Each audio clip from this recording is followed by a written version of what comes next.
Muito bem.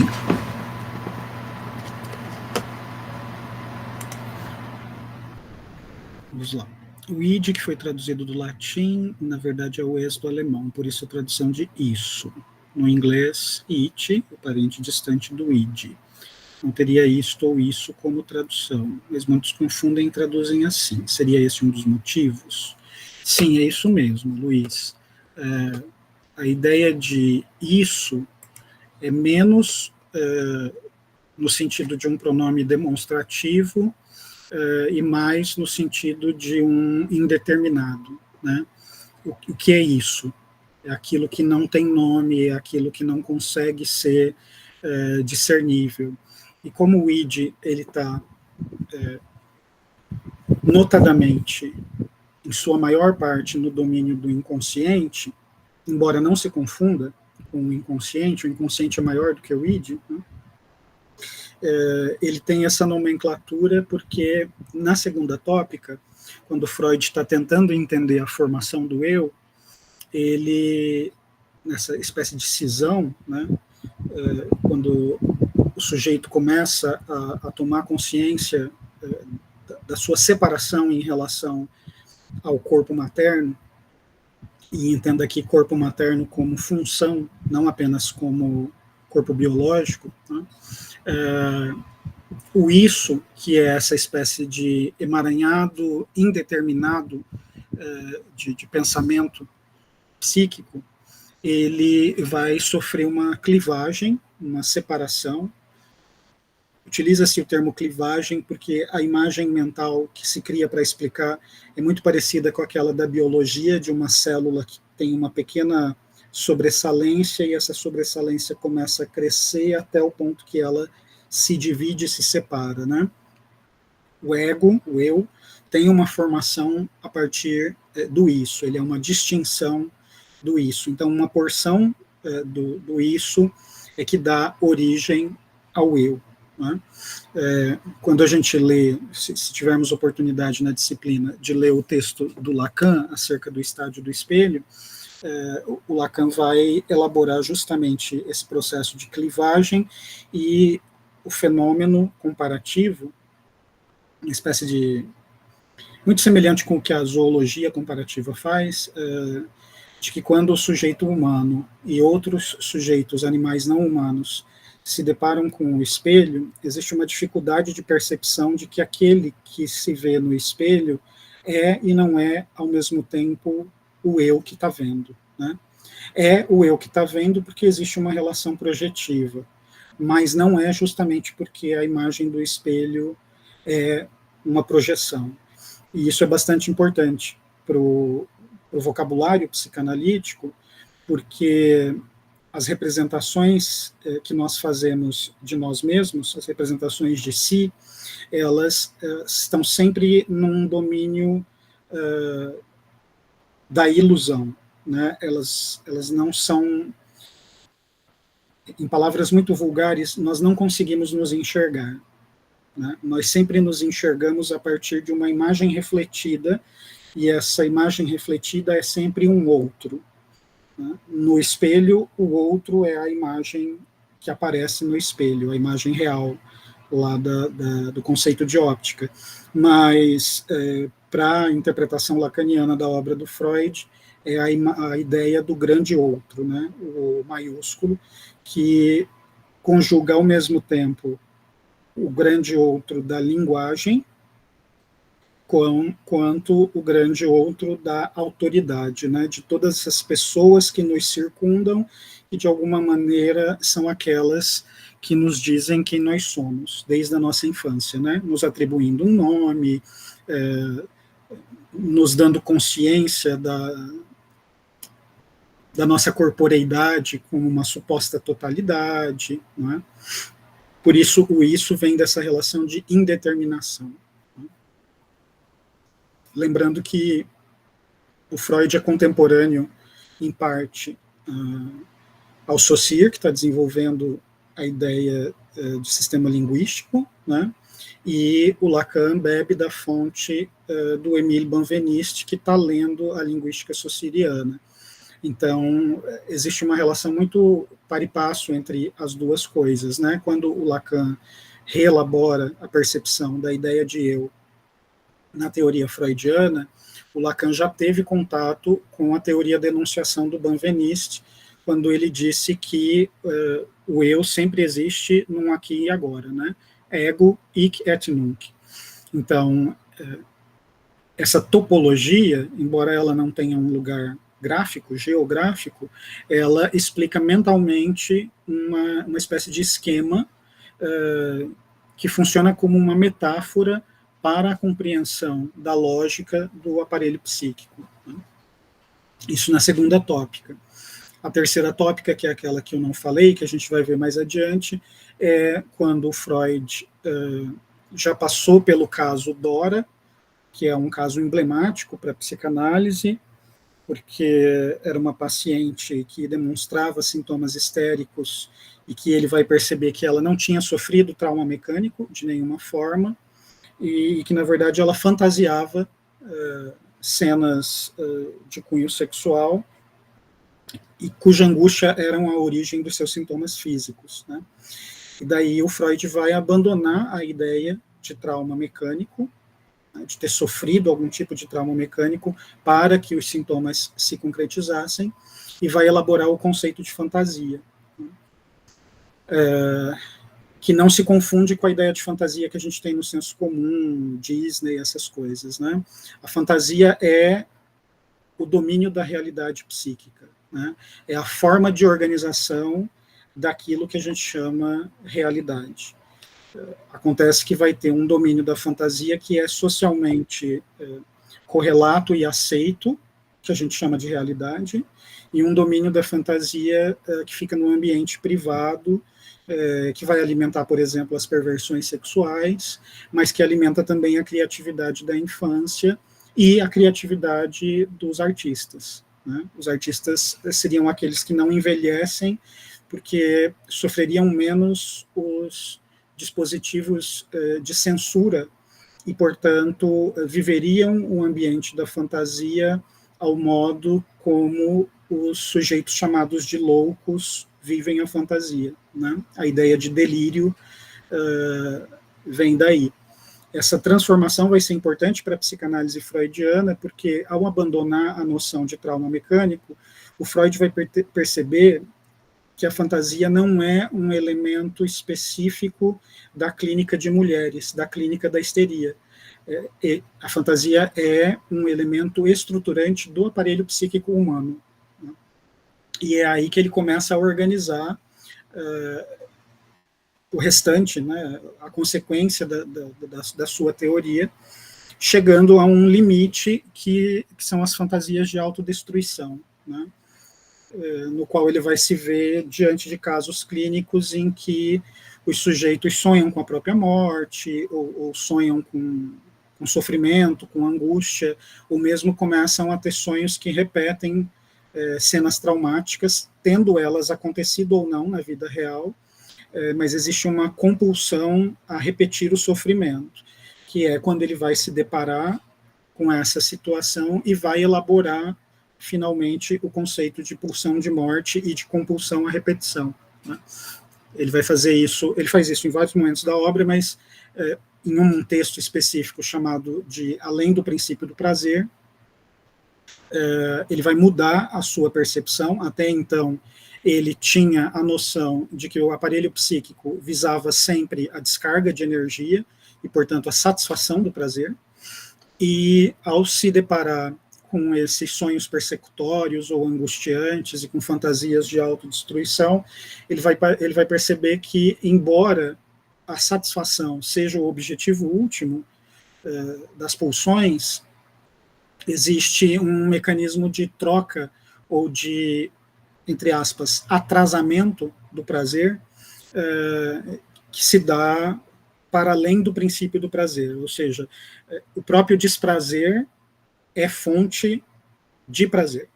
E isso cria uma dinâmica de vida e morte, né? Daí a alusão às figuras míticas de Eros e Thanatos como as duas grandes forças geradoras da vida, né? Duas faces de uma mesma moeda. Tanto é que, razoavelmente, a gente poderia dizer que, se houvesse equilíbrio entre essas forças, nós tenderíamos à morte. Né? Se a força de vida e a força de morte se igualassem, é quase numa equação física, forças iguais se anulam. Né? Se elas fossem dadas com a mesma intensidade, elas se anulariam. Então, a vida deixaria de existir. Né? Como o aparelho psíquico vive animado por essa energia dual que não se anula e que se movimenta, isso justificaria as demandas de cisão entre o plano consciente e o inconsciente, ou mesmo entre o ego e o superego e o id. Em outras palavras, é a assimetria dessas forças que nos mantém vivos, e não a sua organicidade ou simetria, né? Que é o que, por exemplo, a filosofia cartesiana pregava, né? Uma ideia de plenitude, de equiparação entre o espírito e a matéria, seria um fator propulsor do elemento humano. Dentre esses pontos que o Freud vai desfazer na teoria dele, essa ideia de assimetria entre as forças é uma delas. E é uma assimetria impossível de ser alcançada justamente porque a dimensão do inconsciente é infinitamente maior que a do consciente, né? Então, o determinismo do inconsciente força a sua representação e, portanto, força o desequilíbrio, que é justamente o que nos mantém vivos. Respondi, Luiz? Sim? Obrigado. Bom, a escolha desse texto do Adalberto de Oliveira Souza, ela se dá porque, muitas vezes, em diferentes contextos, pela localização desse texto nessa obra, esse texto acaba sendo difundido como um texto introdutório às relações entre literatura e psicanálise. E ele é um texto bastante problemático, então eu escolhi ele justamente para apontar problemas que ele carrega, porque como ele vem de um livro do Thomas Bonitti, que é muito difundido e utilizado em cursos de teoria literária em vários lugares, em graduações, eu fico um pouco preocupado com a imagem que a crítica psicanalítica acaba tendo disseminada por aí, nas formações, né? E vocês vão ver que ele é um texto que possui muitos equívocos, e equívocos graves, que eu gostaria de utilizá-los de forma produtiva, né? Então, ao invés de escolher um texto que diz algo com o qual nós vamos concordar, eu trago um texto que tem alguns problemas que suscitam a conversa, suscitam a explicação e assim por diante, para que nós saibamos entender quais são seus limites e, obviamente, suas qualidades, né? A obra que ele está contida chama Teoria Literária, Fundamentos Históricos e Tendências Contemporâneas, Abordagens Históricas e Tendências Contemporâneas. É um texto bastante adotado em cursos de graduação, cada capítulo é uma introdução a uma questão da teoria literária ou a uma corrente crítica. Inclusive, o capítulo de introdução à crítica feminista desse livro foi escrito pela Lúcia Zolin, é um texto muito bom e bastante lido até hoje, embora obviamente limitado, porque é um texto que está num manual didático, mas é um texto muito bom. Entretanto, esse da crítica psicanalítica é bastante problemático.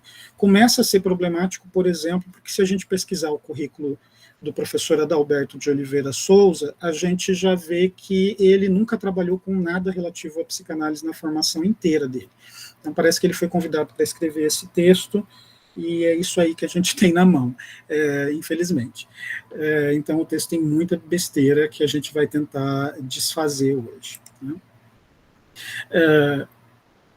A primeira questão que eu acho que é problemática e preciso chamar a atenção, está logo no início do texto, quando ele vai falar sobre o estado da crítica psicanalítica, e está no primeiro parágrafo, que vocês vão ver que contradiz o que eu venho dizendo a vocês desde a semana passada, né? Então ele diz assim: a psicanálise não é uma prática literária. Até aí tudo bem, né? A psicanálise é uma prática clínica, alta cultura, etc. É uma metodologia clínica e terapêutica. Tem, contudo, um relacionamento complexo com as práticas de leitura e de escrita, e com os pressupostos que se faz sobre o porquê das pessoas escreverem e como os textos afetam os leitores. Bom, aí não há nada de errado, propriamente, ele está falando de duas abordagens que são possíveis entre a psicanálise e literatura. Uma primeira é aquela que se utiliza do conhecimento psicanalítico para falar da psicogênese dos textos artísticos, né? Então, estaria preocupada com o ato de poiesis, com o ato criativo, portanto, muito mais da demanda do sujeito que cria, o artista, do que propriamente da obra que é criada, né, o construto. E a segunda, de uma abordagem que se aproxima de uma espécie de estética da recepção contaminada pela psicanálise, que seria a relação dos leitores com as obras. Vocês já perceberam, e cabe eu reiterar, no domínio da nossa disciplina, se a gente pensar naquela tripartição clássica proposta pelo Aristóteles entre poiesis, aisteses e catarsis, a nossa disciplina ignora a poiesis e a catarsis e se concentra na aisteses, né? Então, o Aristóteles propôs que as obras de arte, todas as obras, mas especialmente as de arte, elas estão sobre um domínio triádico, né? O domínio do ato gerador, do ato criativo, é a poiesis, né, que vem do verbo grego poien, que significa fabricar, criar. Quem fabrica ou cria alguma coisa, né, um objeto, um constructo, que tem uma constituição, portanto, tem uma aistesis, é daí que vem a palavra estética. E aquilo que tem um constructo, que é um objeto, seja um objeto físico ou mental, ele gera uma reação, ele tem uma recepção, ele tem um impacto, que é aquilo que nós chamamos de catarse, né? E que nós conhecemos, por exemplo, da poética do Aristóteles, quando ele fala que o texto da tragédia grega, especialmente do Sófocles, é aquele que consegue alcançar o maior grau de catarse, o maior grau de resposta, o maior grau de impacto.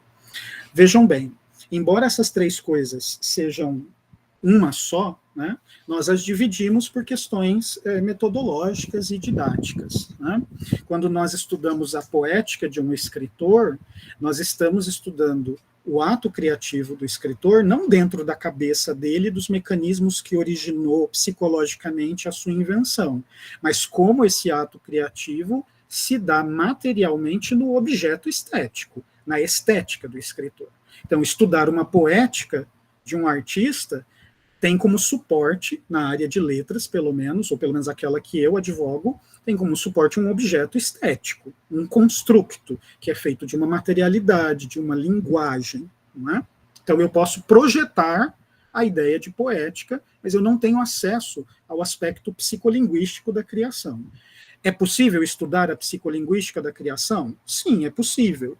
Lá na psicologia, não aqui na letras. Né?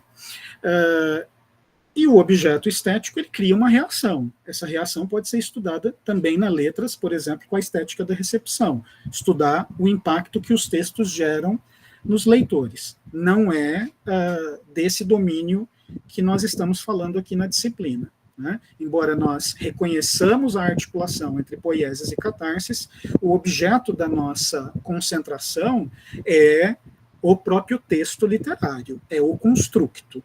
Né? Se a gente estivesse falando de artes plásticas, por exemplo, da pintura, seria a própria pintura, o conjunto de tintas, volumes, cores, pinceladas. Se a gente estivesse falando da escultura, o material é bronze, é cobre, é fundido, é em gesso.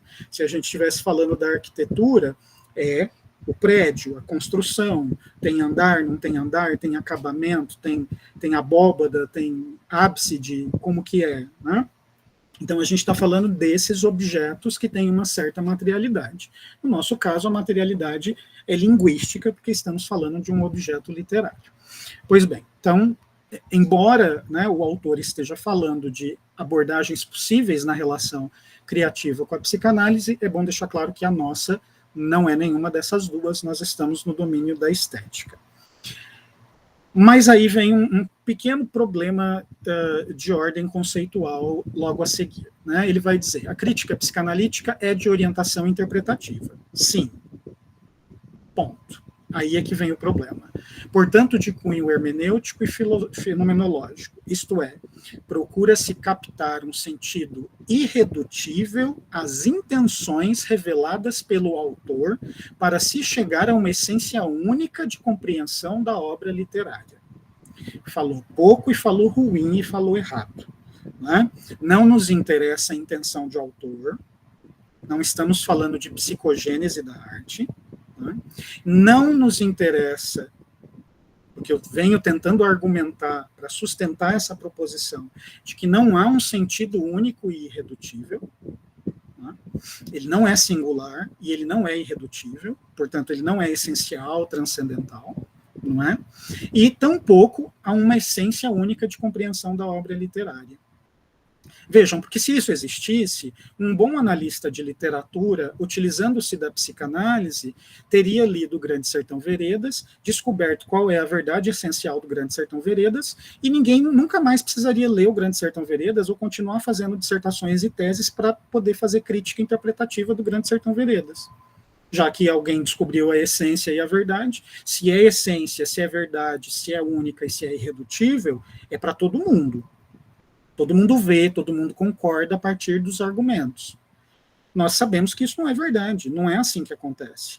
Né? Nos objetos artísticos, a gente tem um âmbito de polissemia e uma ausência constitutiva desse significado, que são justamente o mecanismo propulsor para que a gente continue até hoje fazendo crítica literária, fazendo crítica de arte, estudando os nossos objetos.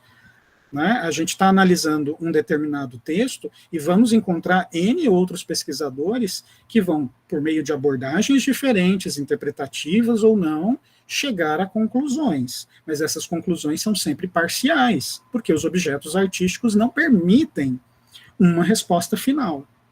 Ou, refazendo a minha própria fala, se permitem, e se nós conseguimos chegar a uma essência e a uma verdade essencial sobre um determinado objeto chamado de artístico, eu, Wellington, coloco em dúvida se esse objeto é um objeto artístico. E se eu admitir que ele é um objeto artístico, eu diria mais, eu diria que ele não é um bom objeto artístico. Porque eu estou defendendo a ideia, e é uma ideia, não é a verdade universal, é aquela que eu defendo para vocês na disciplina. A ideia de que literatura, e literatura de boa qualidade, não é redutível a um sentido interpretativo. Não pode ser resumida, não pode ser sintetizada, não pode chegar a uma verdade universal. A boa arte e a boa literatura, então eu estou veiculando, além de um conhecimento teórico, eu estou veiculando para vocês uma percepção estética, judicativa, do que eu, Wellington, como professor, acredito que seja arte, acredito que seja literatura, e acredito que seja arte e literatura de boa qualidade, são camadas, né? Não podem abrir mão da polissemia, da abertura de sentido. Aí vocês podem lembrar, por exemplo, do texto do Humberto Eco sobre a obra aberta. Né? Quando o Eco conceitua que a obra de arte é aberta, ele está falando das lacunas que ela possui na sua constituição, seja na sua forma superficial do discurso, seja nas suas estruturas mais fundamentais, que permitem a inserção do sujeito leitor e que vão causar sensibilidade e, portanto, vão causar catarse. Né? Para nós que somos professores, isso é muito claro. Quando a gente apresenta um texto literário em sala de aula, há, sim, de fato, muitas interpretações que são convergentes. Tem coisas que todos nós chegamos à conclusão em comum. Mas sempre tem elementos que destoam. Às vezes as pessoas apresentam um lado que, nossa, eu nunca tinha pensado nisso, pode ser isso também. E eu não estou falando de superinterpretação.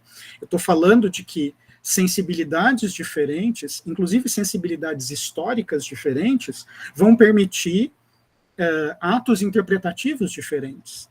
Né?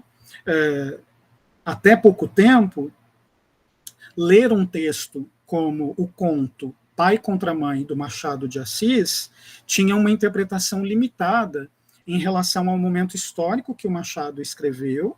Obviamente é um texto que tematiza o processo escravagista no Brasil e a abolição falsa que aconteceu, porque os sujeitos foram colocados em situações miseráveis, mas essa interpretação ela tinha um certo limite pelo nosso conhecimento histórico e pelo nosso conhecimento da própria obra do Machado de Assis. Hoje em dia, por exemplo, com as epistemologias afrocentradas, a redescoberta do Machado de Assis como um homem negro, né, que em momentos estratégicos da vida social se passava como branco para poder integrar aqueles lugares, adicionam uma camada à nossa interpretação que, ao invés de reduzir o texto dele a um simples exemplo, tornam o texto dele muito mais complexo e muito mais aberto para a gente entender o que é ler hoje aquele conto, né? E isso demonstra a qualidade do texto. Pai contra Mãe é um texto, na minha opinião, que tem que ser lido sempre por todo mundo, na educação básica. Mais lido, inclusive, do que Dom Casmurro e Memórias Póstumas, né? Pela própria ideia de maturidade leitora. Pai contra Mãe é um conto, é mais breve, é de mais fácil acesso para a mente que está em formação literária, né? Tem a capacidade de captar o leitor um pouco mais rápido do que ler Esaú e Jacó, que é um saco.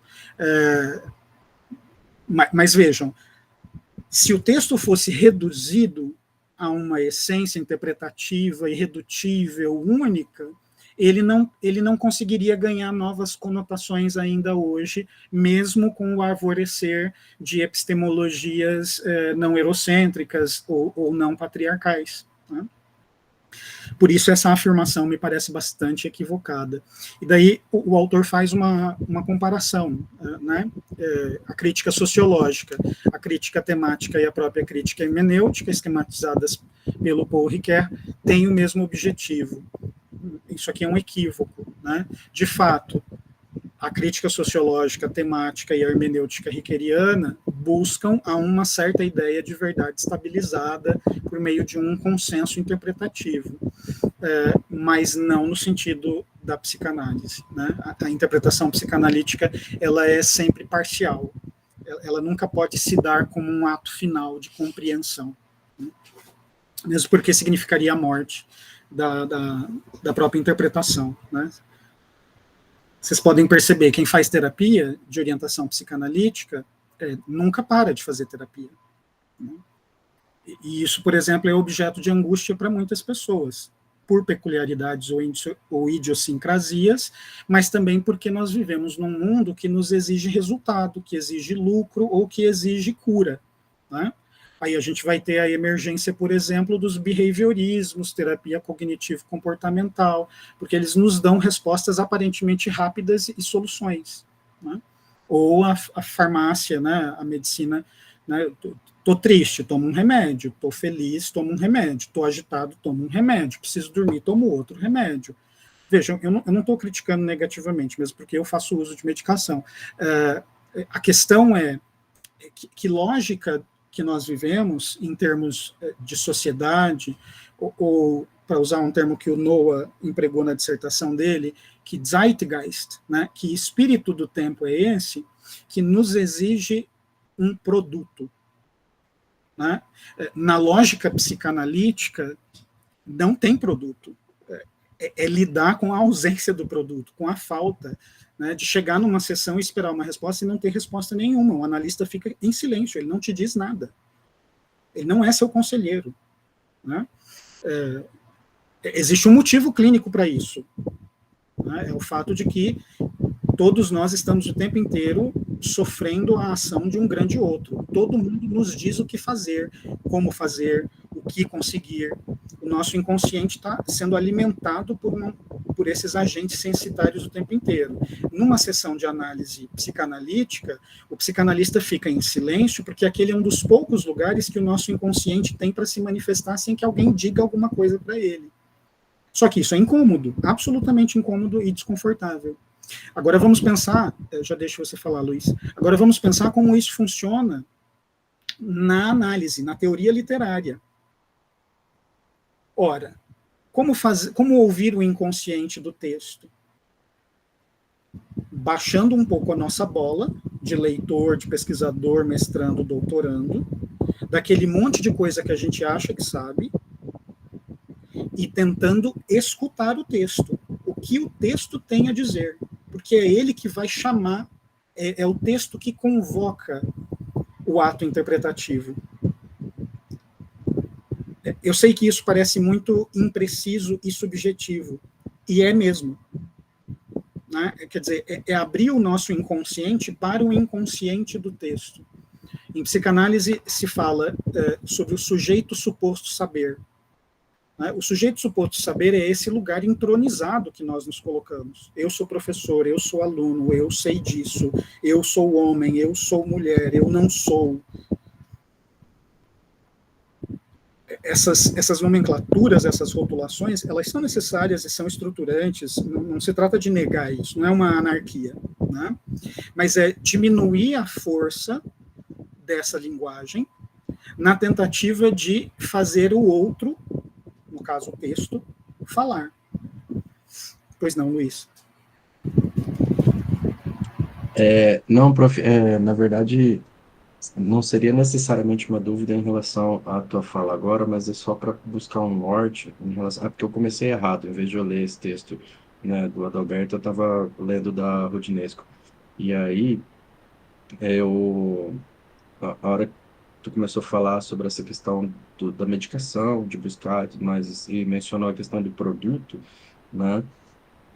Lá no texto da Rodinesca, ela vem falando um pouco dessa questão do vício e dos remédios e de buscar alguma cura também, igual tu mencionou agora há pouco, né, de alguma forma nessa sociedade atual nossa, e ela coloca um ponto lá que me acendeu um pouco dúvida nesse quesito, agora junto com a tua fala, para eu poder ler de novo, né, quando ela fala lá da negação imaginária da alteridade, aí ela fala do outro, e agora você veio falando do produto e tal. Esse outro também acaba sendo um próprio produto, vamos colocar assim, a gente, essa reprodução, né, do outro indivíduo, nesse sentido de alteridade.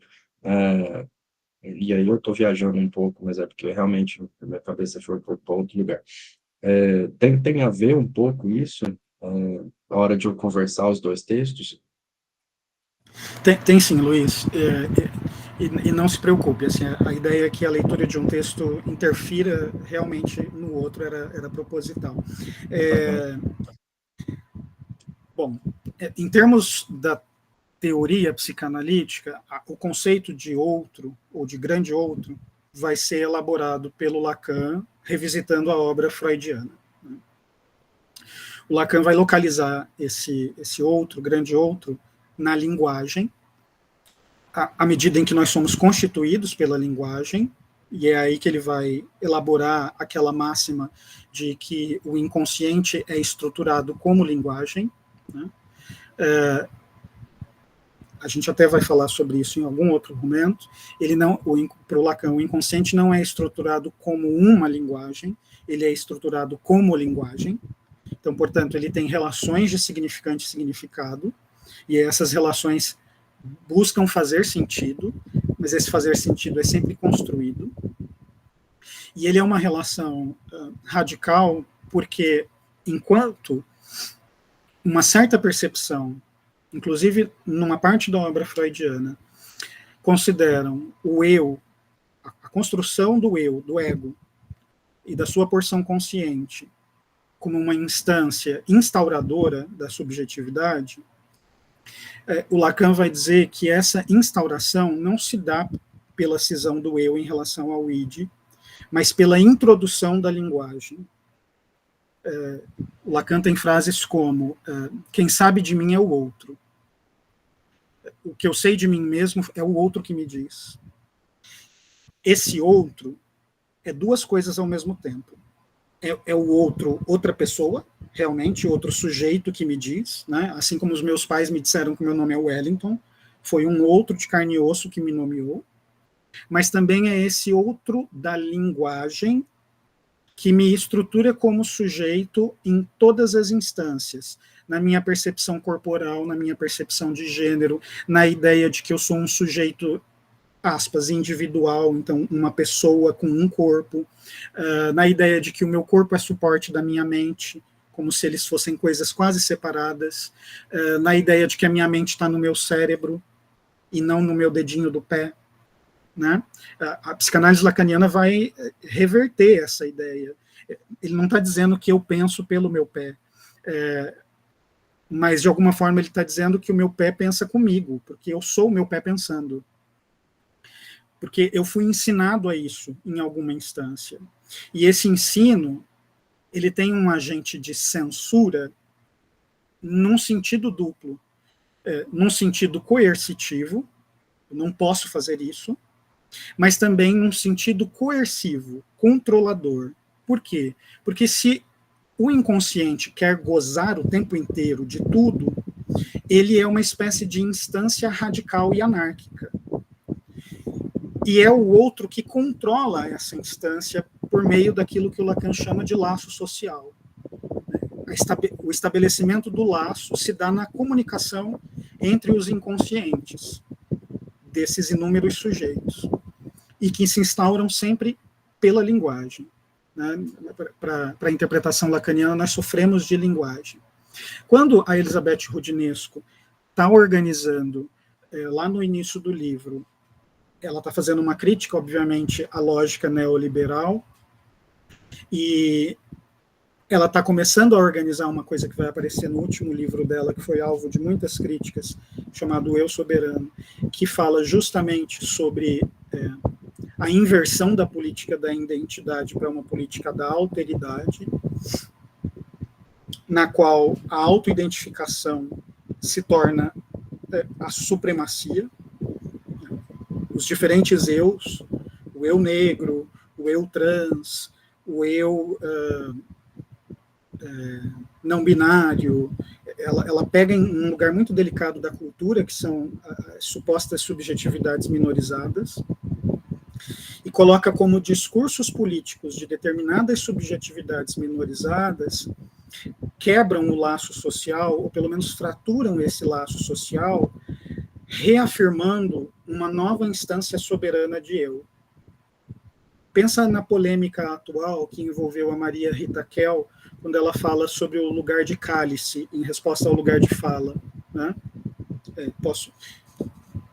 Podemos fazer a crítica ao que a Maria Rita Kell falou, e acho que inclusive devemos, mas quando a subjetividade se organiza legitimamente em prol de pautas que são relevantes, mas ela se nega a uma relação com a alteridade radical, mesmo uma alteridade que foi autoritária ou violenta, o que esses psicanalistas estão pensando é em que medida isso é a reivindicação de um lugar do eu, no diálogo que não é pacífico com esse grande outro, o outro da lei, o outro da política, o outro da religião, etc.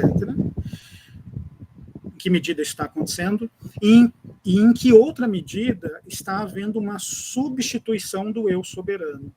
Como se a categoria do eu passasse a ser a única legitimadora possível do discurso. Vou tentar explicar em outras palavras. E eu vou dar um exemplo muito grosseiro e posso até errar agora, tá? Me desculpem. Podem me chamar a atenção se eu fizer isso. Mas imagina se eu faço a aderência a uma crítica feminista que se limita a dizer assim, bom, nós não vamos ler mais homens. Por quê? Bom, porque o mundo é patriarcal, todo homem é machista, toda literatura escrita por homem é machista, não tem a representação da mulher, porque só a mulher pode representar por ela mesma a sua condição de mulher. Existe a ereção, e aqui a dubiedade fálica é de propósito, a ereção de um novo eu soberano, um eu feminino. De um lado, isso é plausível, né? Num mundo patriarcal, machista e misógino, uma resposta à altura, a ereção de um discurso feminista aniquilador. De outro lado, a crítica vem no sentido de trocar um falo por outro, trocar uma instância simbólica pela outra.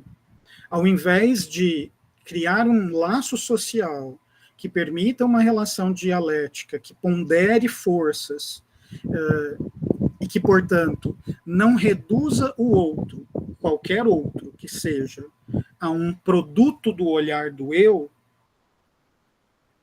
seria o objeto dessa argumentação e dessa crítica.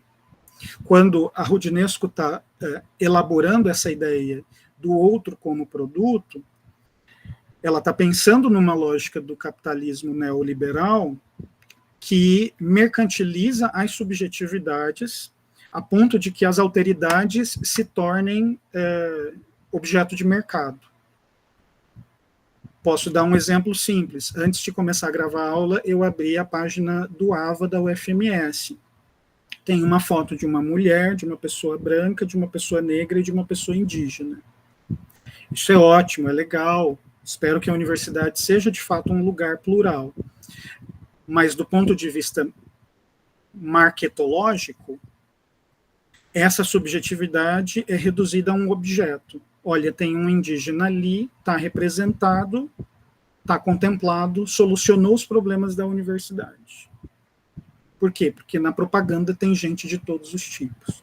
Né? É óbvio, eu estou dando um exemplo barato, mas você pensa lá no mês do Pink Money, né, que a Cláudia Leite bate leque colorido para os gays, e no outro dia ela está fazendo afronta com religiões afrodiaspóricas, está no culto, ou semana passada o cara do DIED, maior templo da música eletrônica que recebe pessoas queer, desde que nasceu em Campo Grande, recebe a Baby do Brasil falando que quem estuprou tem que perdoar. Né? É claro, a psicanálise não vem para resolver essas coisas, porque essas coisas se dão num estado de tensão.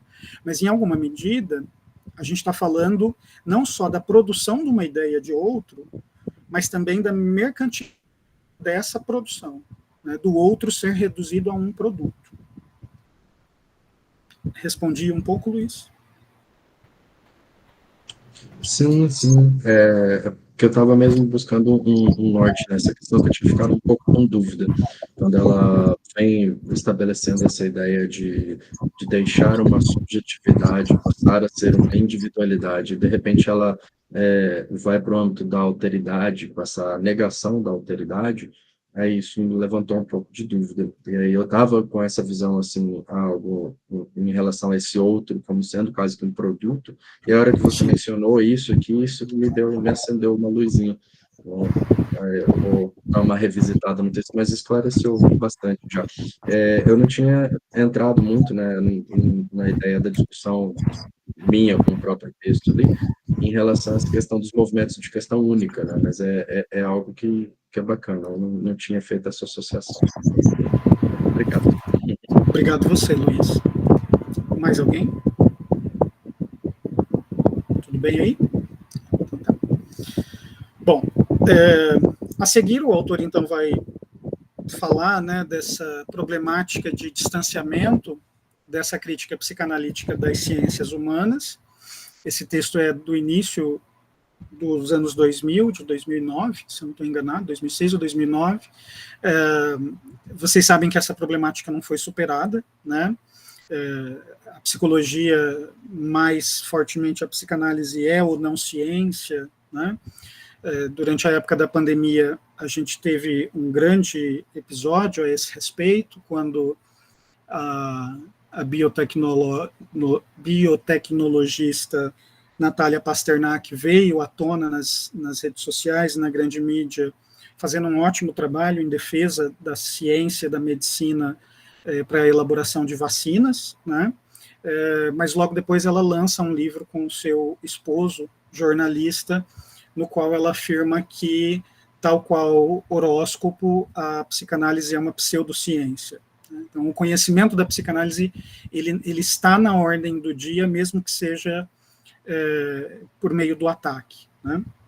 O professor Christian Dunker, famoso psicanalista, inclusive respondeu a provocação com um livro, né, tratando justamente de qual é a ideia de ciência que a gente pode falar quando falamos de psicanálise. Né? Se for uma ideia das ciências naturais, de teste de laboratório em que A mais B é igual a C, se essa for a ideia de ciência, a psicanálise não é ciência. Né?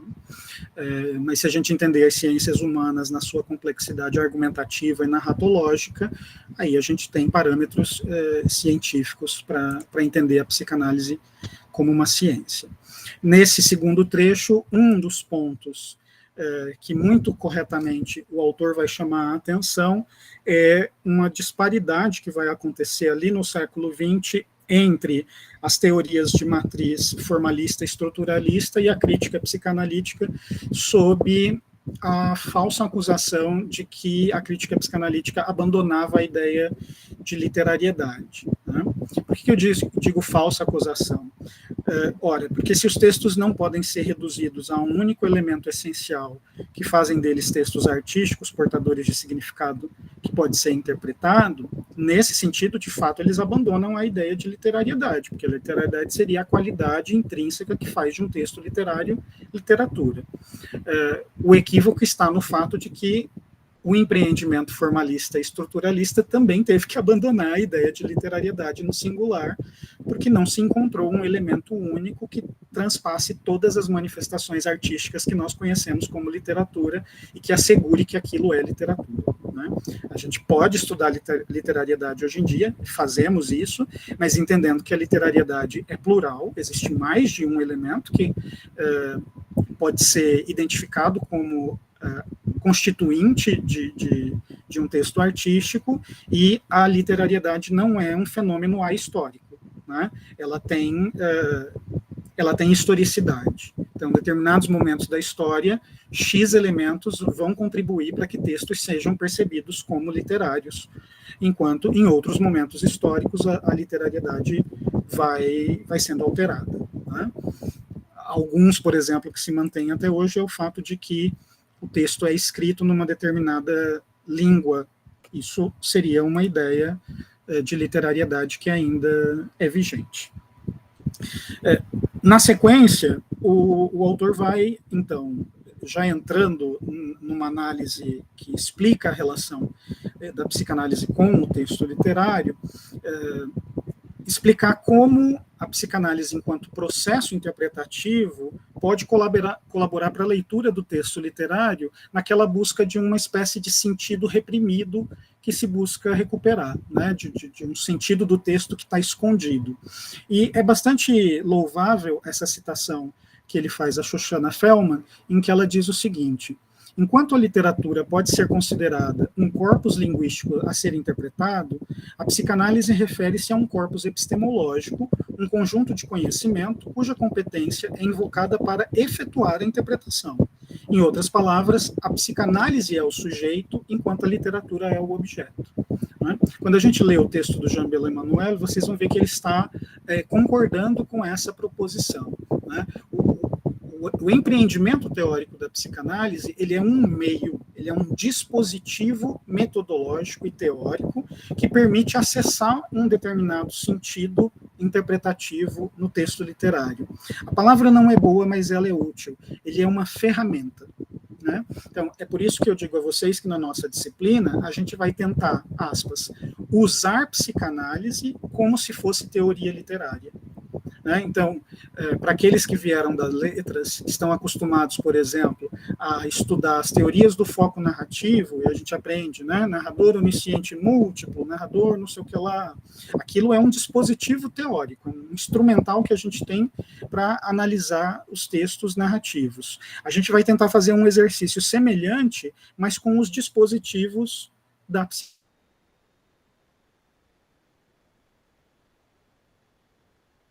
Por exemplo, não é clínica de personagem, né?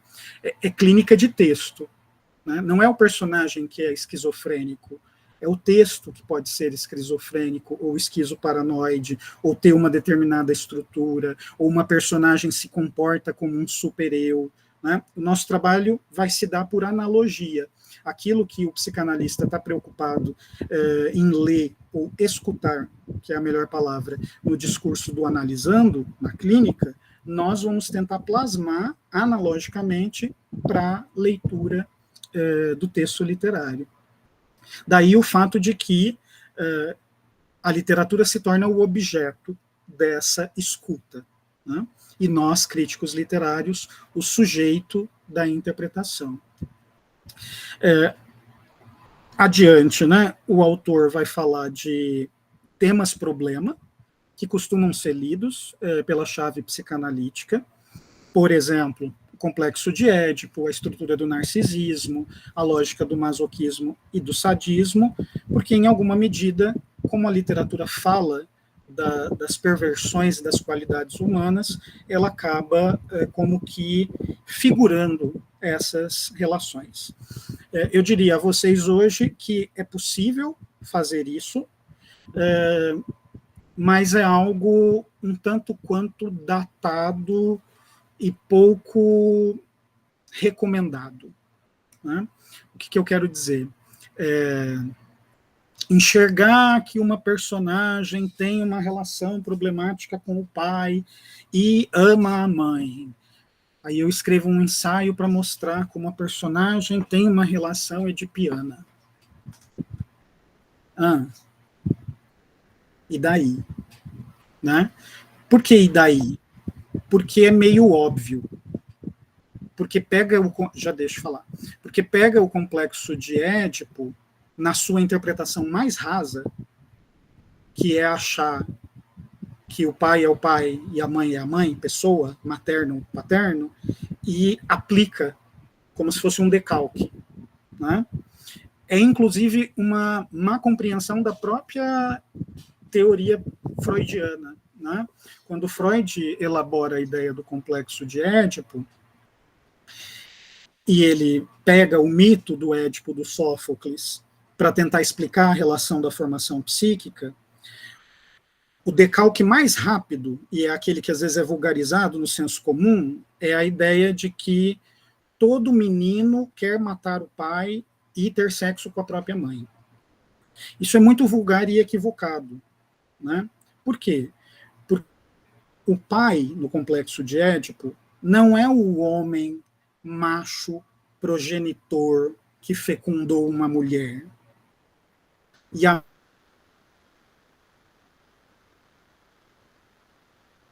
que fez a gestação. Eles são funções.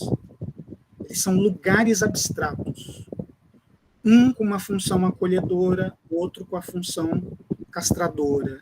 Um alimenta, o outro entroniza a lei. Então é preciso matar a lei. Quem que encarna a lei? O pai. Então é preciso matar o pai. Essa é uma fantasia psíquica. Né? Por que fantasia psíquica? Porque no desenvolvimento psíquico, teoricamente, todos nós, homens e mulheres, binários ou não binários, passamos por essa relação de que algum sujeito da nossa relação, algum outro, entroniza a lei e nós precisamos sobrejugá-lo porque ele tenta nos castrar. Sejamos nós meninos com pênis ou meninas com vagina. Estou usando lugares comuns de uma interpretação biológica, porque é essa que estava na obra do Freud. Tá? Essa castração do falo não é a literal castração do órgão genital. Tanto é que o falo, no discurso psicanalítico, ele não é o órgão genital. Ele é um símbolo de presença que fere uma alteridade que se colocaria numa relação de subjugação, por assim dizer, que pode ser ocupado por uma mulher ou por um homem, por uma mãe ou por um pai, como também pode ser colocado por uma instituição. Né? Pensem vocês aí no desenvolvimento de crianças que foram abandonadas em orfanatos. Não necessariamente o complexo de Édipo delas se dá pela figura de um homem macho, masculino, progenitor, pai. Às vezes é a instituição do Estado. O Estado é castrador do sujeito. Né? Enfim, pensem esses lugares como funções e não necessariamente como pessoas. Né? Na psicanálise, quase tudo, se não tudo, é simbólico. Não, nada é o que é propriamente. Né? Quando a gente fala de seio materno, a gente não está falando da mama, a gente está falando de um espaço provedor de prazer. O lugar provedor de prazer, estereotipicamente, a partir de uma certa lógica biológica, é a mama, é o lugar materno. Veio daí. Mas a psicanálise se apropria disso, mitologicamente, coloca num lugar simbólico e transforma numa função para tentar entender quem exerce essa função, quem castrou essa função, o que está sendo castrado. Tem alguém querendo falar cujo nome é F. Eu não sei o que é o F. F, pode falar.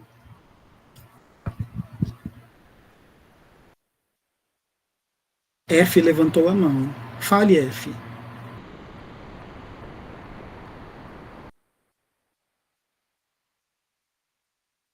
Oi. Oi. Tá. É que no fone não estava saindo. É a Flávia, Agora desculpe. está. Oi, Flávia, pode falar.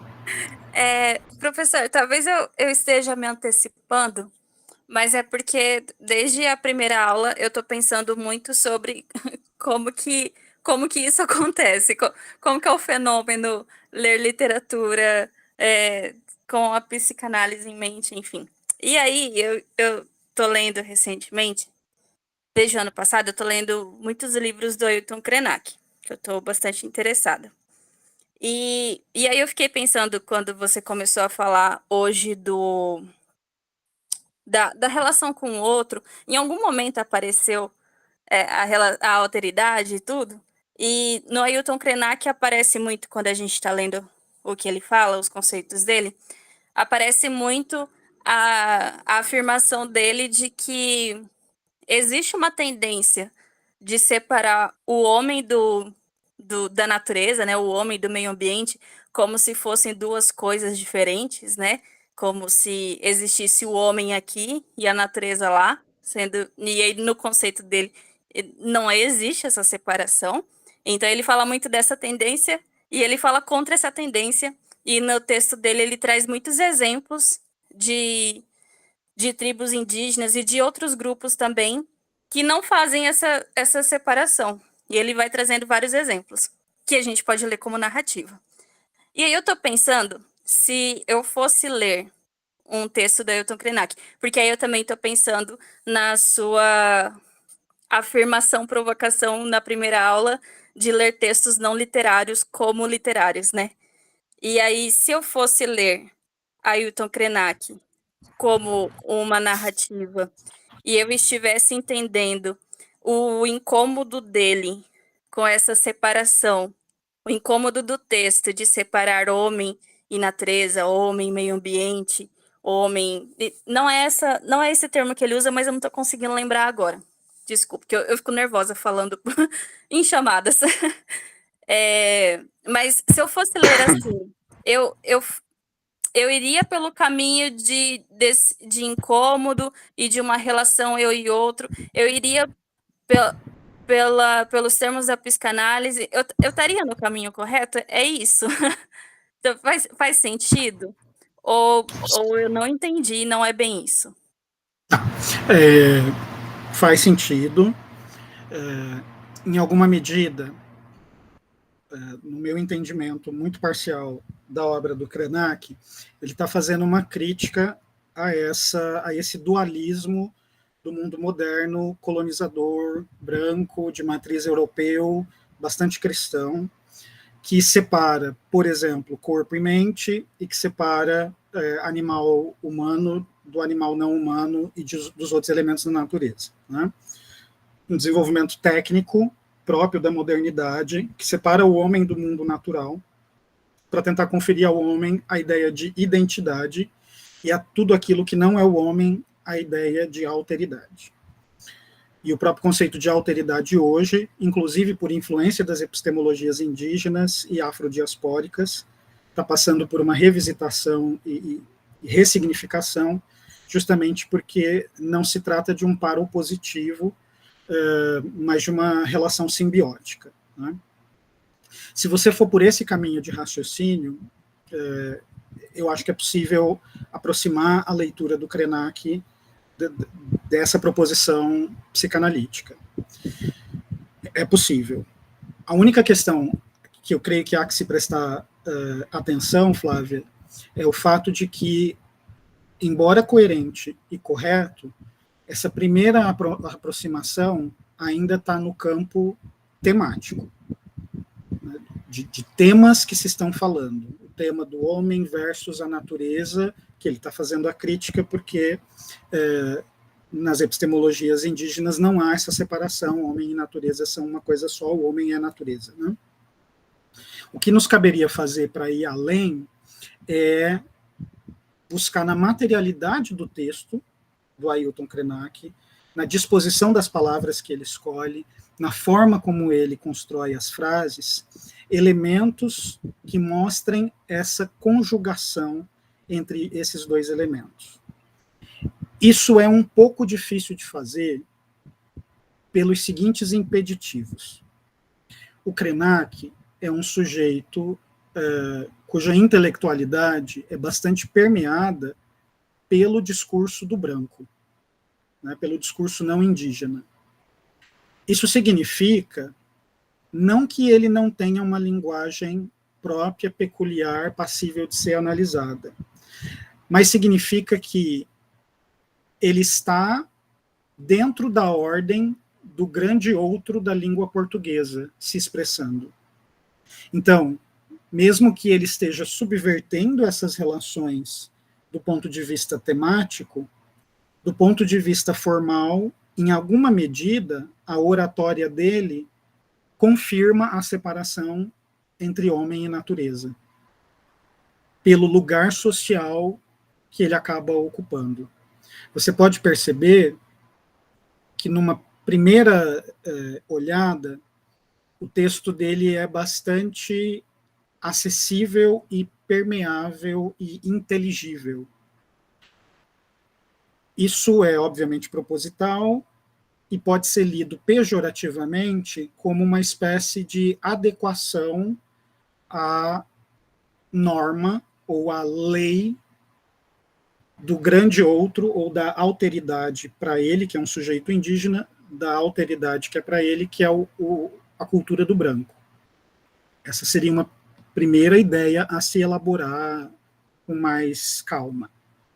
Agora, a segunda ideia, que eu acho que é bastante produtiva e dá muito pano para manga, é o fato de que essa suposta simplicidade, essa suposta narrativa simples que ele está elaborando, ela tem um lugar cultural, e agora eu estou falando de lugar cultural em termos de crítica literária, muito interessante, que é o fato de que as narrativas simples, não só a do Krenak, que tem um teor filosófico, mas, em geral, vários textos produzidos por sujeitos indígenas, hoje um pouco menos, mas ainda, são lidos muito na chave folclórica, na chave da lenda, na chave da parlenda, porque seriam algo primitivos para um olhar hierarquizado, né?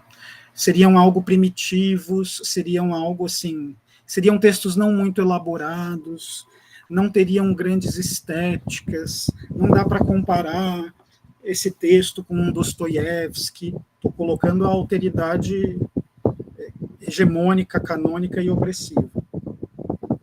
Curiosamente, mesmo na crítica eurocêntrica, tem um autor chamado André Joles, que escreveu um livro que se chama As Formas Simples, em que ele faz teoria literária com formas supostamente populares, fábulas, contos, causos, anedotas, e ele mostra o refinamento criativo e estético que essas obras têm que ter para que elas tenham essa aparência de simplicidade.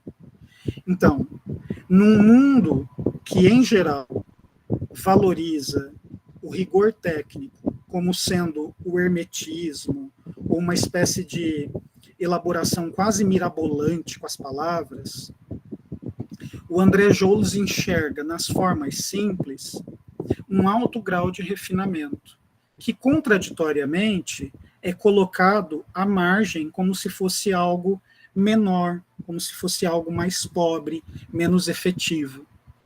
Talvez, se você juntar a perspectiva do André Joles sobre as formas simples e ler o livro do Deleuze, chamado Kafka, por uma literatura menor, essas duas contribuições teóricas, junto da perspectiva psicanalítica acerca da construção da alteridade, podem ser instrumentos para ler o texto do Krenak como uma obra literária que não está necessariamente se adequando ou se submetendo às normas estéticas da crítica literária hegemônica branca, mas, muito pelo contrário, produtivamente subvertendo elas de forma coerente com a sua visão de mundo.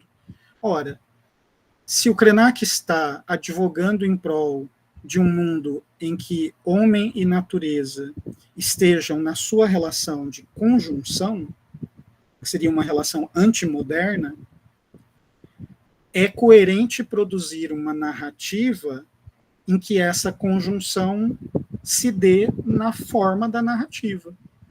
E isso não estaria no domínio da máquina, porque a máquina é complicada, a máquina tem engrenagem, a máquina tem segredo, a máquina é hermética. Enquanto a relação com o homem, com a natureza, seria mais confluente, convergente, orgânica, simbiótica, sintética. Por enquanto foi isso que eu pensei. Eu não sei se eu respondi sua pergunta, Flávia. Respondeu, e agora fez mais sentido na minha mente. Inclusive, clareou o incômodo que eu tinha com o texto dele, eu não sabia bem qual era. E eu acho que tá por aí, pelo que você falou, dos simples, enfim, tá funcionando na minha mente, e eu agradeço. Imagina, à sua disposição. A seguir, o professor Adalberto vai citar para nós exemplos no qual a psicanálise freudiana se utilizou, né, de lugares literários para a elaboração de conceitos. Então, desde o Édipo para a ideia do complexo, passando por Sacher-Masoch para a ideia de masoquismo e sadismo, ou a noção de parricídio a partir do Dostoiévski. Enfim, ele, de alguma forma, historiciza essa relação no início do texto, para tentar localizar quais seriam aqueles pontos que seriam contributivos para uma crítica psicanalítica, né? E é aí que ele vai citar como exemplos alguns pontos que são de fato produtivos, que é a observação dos atos falhos, como na psicopatologia da vida cotidiana, da livre associação, que é o método freudiano de leitura dos sonhos, e do trabalho do analista, que eu destaco aqui para vocês, que é essa chamada atenção flutuante, né? O que é a atenção flutuante? É quando o sujeito crítico ou o sujeito analista diminui a presença do seu ego e, portanto, do seu sujeito suposto saber e busca escutar o que o texto tem a dizer a si, né? De forma que vai ser o texto, por meio da sua constituição, que vai despertar no analista curiosidades, associações, vai lembrar de referências, vai tecer conexões. E justamente são esses insights, essas conexões que a gente faz enquanto, aspas, escuta o texto, é que permitiriam, então, o ato interpretativo propriamente dito, né? E esses atos falhos, essa associação livre, que são captados pela atenção flutuante, eles são frutos justamente daquele que foi elaborado pelo Freud como conceito, mas não é originário dele, que é o conceito fundador da psicanálise, que é a ideia de inconsciente. Nesse momento do texto, o autor vai explicar, com breves palavras, né, como que o Freud elabora o conceito de inconsciente, vai explicar a diferença entre o conteúdo manifesto e o conteúdo latente do sonho, que é uma coisa que a gente vai ver mais adiante naquele item chamado A Química Silábica, onde a gente vai ler um capítulo da interpretação do sonho, que se chama O Trabalho do Sonho, em que a gente vai aprender a diferença entre o conteúdo manifesto e o conteúdo latente. Em palavras muito rasas, o conteúdo manifesto é o discurso e o conteúdo latente é o interdito. Né? Então, o conteúdo manifesto é aquele que eu conto.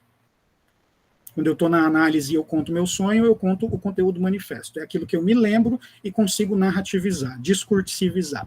Né? Como eu estou na ordem do consciente discursivo, eu tenho uma certa linearidade, eu crio personagens, eu tento dar forma às coisas, eu tento dar ordem a uma coisa que na sua latência, no texto do sonho, não tinha ordem.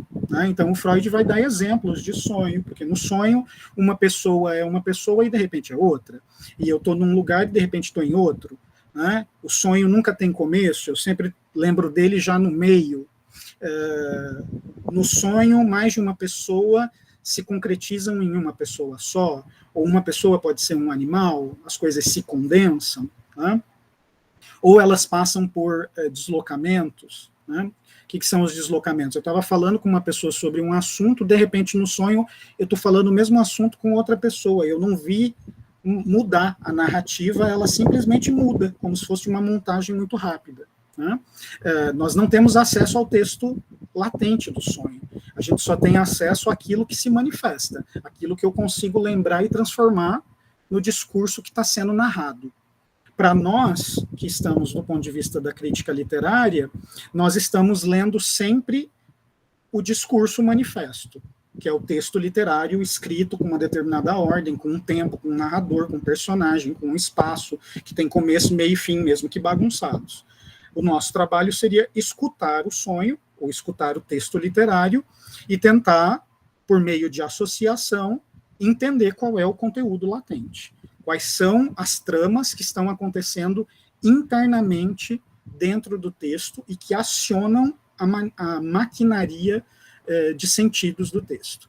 Né? Então, o procedimento de analogia que a gente está fazendo é o seguinte: se o psicanalista ouve o discurso do analisando como uma narrativa para tentar entender o que está acontecendo no inconsciente daquela pessoa, nós, críticos literários, lemos o texto literário como se estivéssemos escutando um sonho para tentar entender o que está escondido ali. Sendo que o que está escondido ali não é uma verdade única e universal, é aquela que a nossa visão e interpretação, a partir dos elementos manifestos do sonho, do discurso literário, permite que nós façamos as nossas conjecturas. Por isso que a nossa interpretação, ela é sempre parcial. Ela é parcial por quê? Porque ela depende daquilo que a gente olha, para aquilo que a gente presta atenção e quais relações nós estabelecemos para criar uma hipótese interpretativa. A hipótese interpretativa, ela é sempre suspensa. Por que ela é suspensa? Porque ela não é a verdade sobre o texto. Ela é a verdade parcial que eu, crítico literário, consegui construir no ato da leitura. Tá claro isso até aqui? Sim ou não? Sim?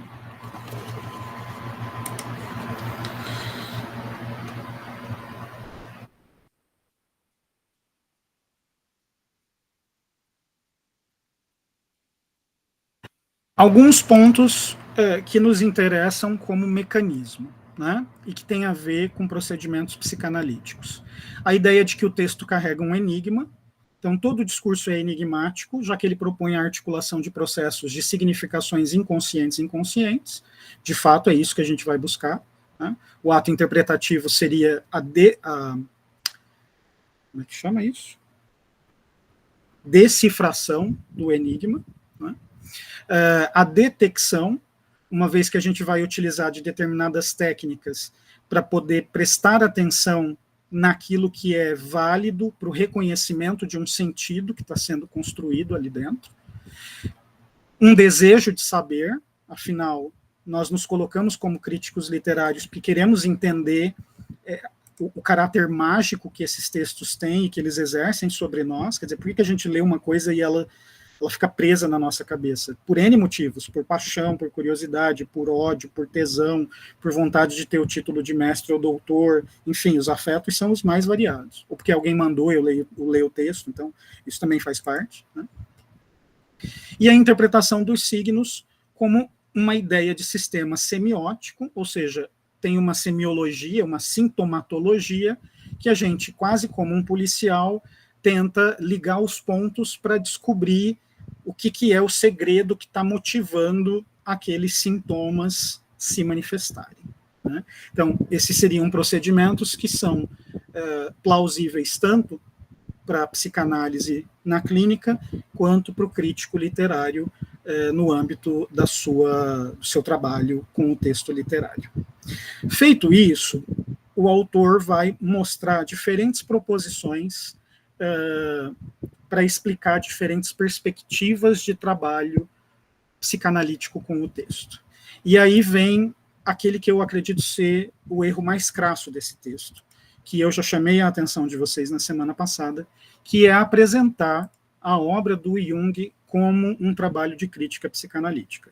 Como eu disse a vocês, na cisão que aconteceu entre o Jung e o Freud, na IPA, na International Psychoanalytical Association, quando o Jung teve uma divergência teórica com o Freud, a única condição imposta é que o Jung fizesse não pudesse ser chamado de psicanálise. Então, o Jung estar aqui é um erro. E eu explico por que, não vou entrar em pormenores, mas explico por que essa cisão entre os dois e por que o Jung faz não é chamado de psicanálise, mas de psicologia analítica.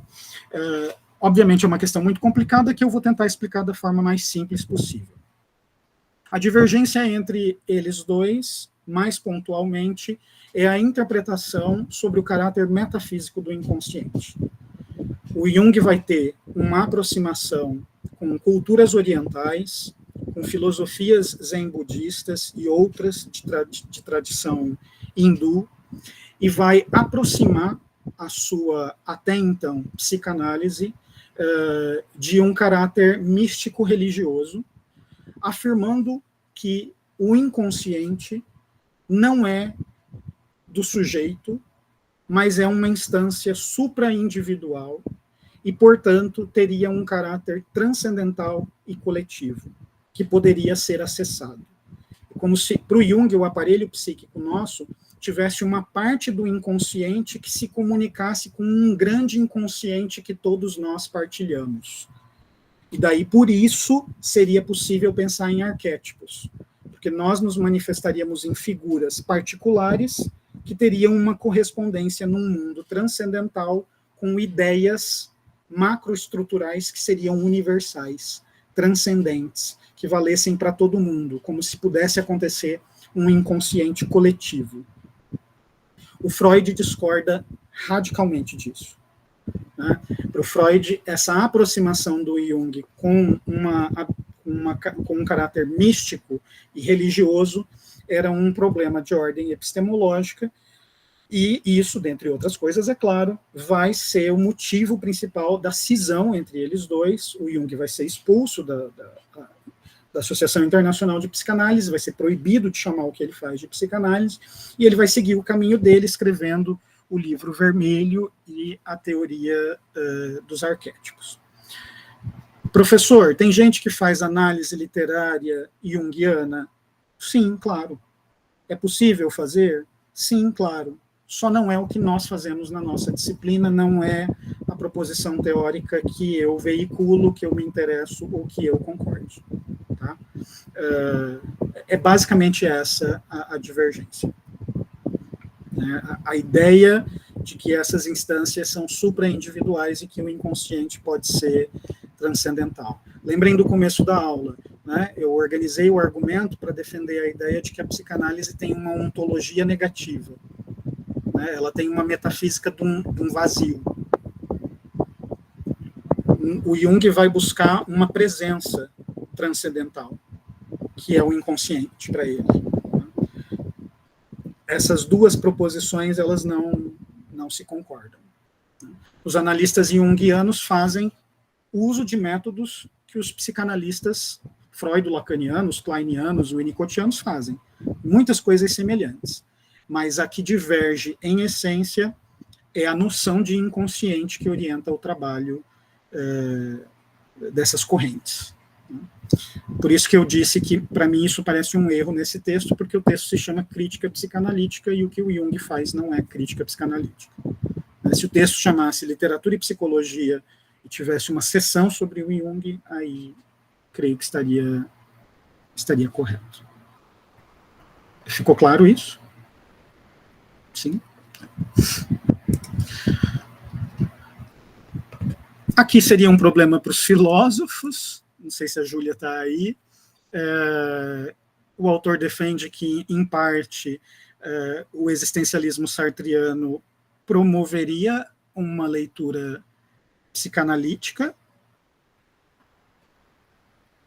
Me abstenho de dizer alguma coisa a esse respeito, não me parece o caso. Obviamente, Sartre foi leitor de Freud, mas um leitor muito crítico, inclusive de desfazer proposições freudianas, né? Como eu disse a vocês, eu estou apresentando esse texto pelo seu contrário, né? Porque me parece não ser pertinente isso aqui estar aqui. E daí aqui a gente tem um ponto que conversamos na aula passada, inclusive por conta de uma pergunta do Eric, sobre a proposição da fenomenologia do Gaston Bachelard, mas que a gente encontra também em outros filósofos, como Maurice Merleau-Ponty, que tem muitos pontos de conexão com a psicanálise freudiana, mas que ao mesmo tempo tem pontos de divergência significativos, né? Em relação à proposição do Bachelard, por exemplo, o que o Bachelard se alimenta da psicanálise freudiana diz respeito justamente à ideia da interpretação dos sonhos, da importância do devaneio para a constituição de uma análise artística ou literária. Entretanto, um ponto de divergência que a proposição do Bachelard vai ter em relação a uma crítica psicanalítica freudiana é muito similar àquela diferença que eu falei para vocês do Jung. Ou seja, a possibilidade de que determinados aspectos sejam transcendentais. Né? O que são transcendentais? Que sejam supra-subjetivos, que possam significar a mesma coisa em diferentes lugares, porque são percebidos de maneiras fenomenológicas. Né? Então, quando os fenomenólogos retornam a uma matéria primitiva dos elementos como terra, ar, fogo e água, numa relação alquímica, né? Em parte, eles estão se aproximando do conhecimento psicanalítico para pensar a dimensão simbólica desses elementos, mas, em parte, eles se distanciam do elemento psicanalítico porque enxergam esses elementos, ainda que simbolicamente, como essências transcendentais. Né? Então, como se o campo semântico do fogo pudesse sempre significar coisas semelhantes, independente do lugar em que eles se realizam. Isso não é coerente com a leitura do texto do ponto de vista psicanalítico, porque, embora o fogo possa manifestar calor, queima, purgação em muitos textos do sonho, para a interpretação psicanalítica, o significante é que comanda e não o significado. E, portanto, o fogo pode ter significados que não têm relação nenhuma com esse campo semântico que no senso comum é atribuído ao fenômeno. Né? Lembrem-se do exemplo que eu dei das revistinhas sobre o sonho, que são um equívoco que diz, toda vez que alguém sonha que o dente caiu é porque alguém vai morrer. Isso é uma interpretação transcendentalista. Né? Ela entende que um único signo, o dente caiu, significa a mesma coisa para todo mundo. Numa interpretação psicanalítica, eu só posso entender o que o dente caiu entendendo o texto onde o dente caiu.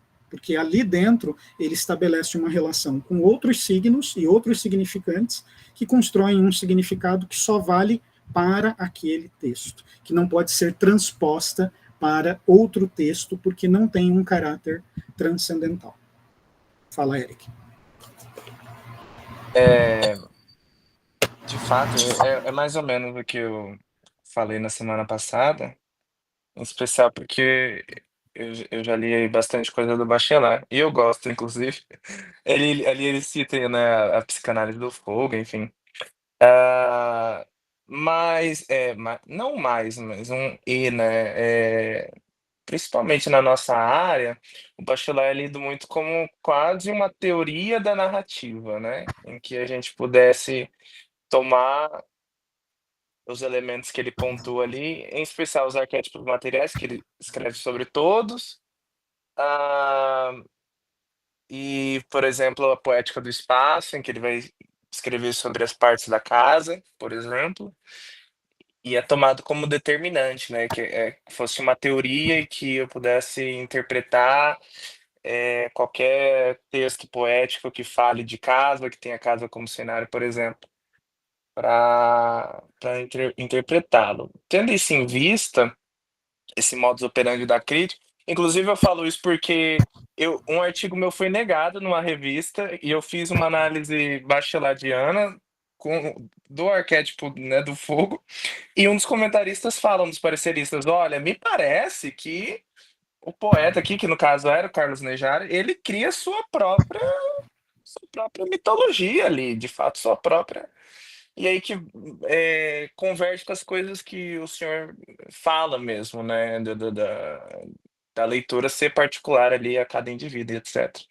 Mas, assim, tendo em vista esse modus operandi da crítica literária, nesse caso o senhor, não sei, acha menos válido ou é apenas uma proposta diferente, assim? Como que você interpreta as pessoas que fazem uso dessa forma de fazer crítica literária? Boa pergunta. Eu acho que uma das maiores dificuldades que a gente tem como analistas de literatura e críticos de literatura é o fato de que nós somos treinados a prioristicamente a sermos especialistas, o que não é um problema, né? Nós precisamos de fato dominar teorias e entendê-las na sua complexidade. O problema, para mim, particularmente, e é um problema com o qual eu me debato todos os dias, em todas as aulas, em tudo que eu leio por prazer ou por trabalho, que é um pensamento meio radical, que é o seguinte: se cada texto literário possui uma complexidade e uma autenticidade, uma unicidade irrepetível, a rigor, e sendo hiperbólico, cada texto exigiria de mim uma teoria para aquele texto. Então eu precisaria, se existem 1 milhão de textos literários no mundo, sendo exagerado e, portanto, isso é só uma figura retórica, né? Eu precisaria de 1 milhão de teorias literárias. Porque se cada texto é único, eu preciso de dispositivos que correspondam à sua unicidade para dar conta deles. Isso não é possível, obviamente. E eu preciso, então, de uma teoria que me dê alguma estrutura, algum sustentáculo e algum domínio para que eu possa enxergar esses objetos. O problema disso, e é um problema macroestrutural, que nós somos levados a, é o fato de que, quando nós absorvemos e aprendemos uma determinada teoria, porque precisamos aprendê-la, porque faz parte do nosso repertório, da construção do nosso saber, nós impulsivamente tendemos a subjugar todos os objetos à nossa teoria. Então, se eu sou da linha de pesquisa literatura e psicanálise e estudo literatura e psicanálise, eu sou inevitavelmente levado a ler literatura em psicanálise em tudo. E esse eu acho o problema, porque tem texto que pede uma percepção bachelariana, tem texto que pede uma percepção formalista, tem texto que pede um existencialismo sartriano, tem texto que pede um feminismo da Judith Butler. Tem texto que pede uma questão afrocentrada. Não que os textos não possam ser lidos em outras chaves, mas se eu exercitar a escuta do texto, o texto pede algo, ele dá os sintomas daquilo que é mais coerente para ele ser melhor escutado. E isso entra em contradição com a nossa própria formação, porque nós somos formados para sermos especialistas. É por isso que eu tenho a tendência a publicamente me afirmar como um generalista, não como um especialista. Isso tem um custo muito grande. Eu opto por saber de muitas coisas, mas não suficientemente de nenhuma delas. Mas é uma opção particular da minha carreira. Se eu for um especialista, eu corro o risco de entender muito de uma coisa e submeter todos os textos literários àquilo que eu quero enxergar nelas. Para um objeto artístico, eu acho isso muito complicado, justamente porque, ao invés de iluminar a leitura e abrir a interpretação da obra, eu posso, na verdade, castrar a obra e arregimentá-la aos meus predispostos teóricos que eu quero que caibam ali dentro. Em outras palavras, eu acho que o nosso exercício como pesquisadores de literatura tem que ser um exercício de polímata.